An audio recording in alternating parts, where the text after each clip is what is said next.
Welcome to Share Talk, the only podcast where investors come first. Hello and welcome to Share Talk. Today I'm joined once again by Colin Bird, who's Executive Chairman at Xtract Resources. How are you today, Colin? Good, thank you. Good, Zach. Thank you very much. Well, plenty of activity at Xtract. I think we should have a live feed going from the Lachlan Fold down into the City of London. But what's the current position today? Well, it's created a lot of interest, isn't it? And we're all pretty pleased with it. It's still going, Zach. Still going. 1,047 meters is today's scoreboard. Very similar material. In fact, there's no very about it. It's similar material. Really, I didn't want to describe it. You describe the feldspar flooding, you describe the quartz, and you describe veined and fine-grained disseminated chalcopyrite.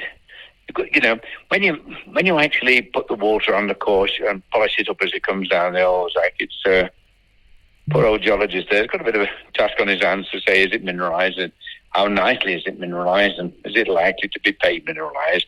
But what we're doing is we're cutting these things, and as soon as you cut them, you see all your specks of your nice fine-grained chalcopyrite. And so end on, we're seeing a nice distribution of disseminated chalcopyrite. So bang on, well, it's not bang on target, it's well beyond target and still going. 1,047, so it's fingers crossed for 1,200 now, I guess. Well above our 800 that we modelled, and going strong. But I mean, what could it be? I mean, it sounds like the journey to the centre of the Earth so far. But I mean, what realistically could it be? And I mean, clearly, the deeper you go, the better. But is there any precedent for where you might sort of end up? I don't know where we're going to end up. I read a fact that a couple of days ago that only 3% of the holes in the Lachlan area of New South Wales there have gone over 300 metres. So when you start talking about 1,100, it means that, the confidence is there for the bigger ones.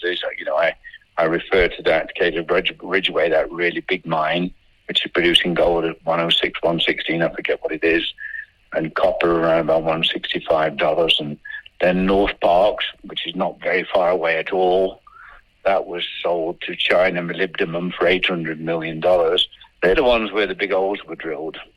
And interestingly, I think I made the comment to you before, Zach, they're like kimberlites, the diamond bearing. These porphyries tend to come in clusters. And if they're no good, the cluster's no good. If one pays, they all pay. Or I think with diamonds, it's probably an exaggeration to say they all pay, but they're all diamondiferous. And it's very much the same story with porphyries. So for this one to go so far, with continuous mineralisation over 900 metres now, getting towards 1,000 metres a kilometre of mineralisation, to me is quite staggering. So staggering, Zach, that we're getting an expert, a porphyry expert in. Because again, I think I've said, copper's fairly evident. Gold isn't. Gold's got to be assayed. Biotite can be recognised. Pyrite can be recognised. Chalcocite can be recognised. But sometimes the drivers of these things are very discrete elements, like, the magnetite, like little bits of molybdenum, and biotite in particular. And the amount of feldspar, of course, feldspar is very, very indicative of mineralisation type, and the stage of the mineralisation. So we're bringing in a super duper expert who I hope to be quoted in a couple of days' time on what he feels. Likewise, I think I'm going to do a podcast with myself and Jeremy Reed. Jeremy he was a senior. He was the BHP head of exploration some years ago, and has been a successful entrepreneurial geologist. He's my colleague and is a new director on Xtract. And he and I will do a podcast. And he can talk to the audience about the mines, the number of mines in the Lachlan Fold, propensity for success, and if you get success, what it's likely to be. And I think that Australian perspective might help our marketplace to understand, Zach.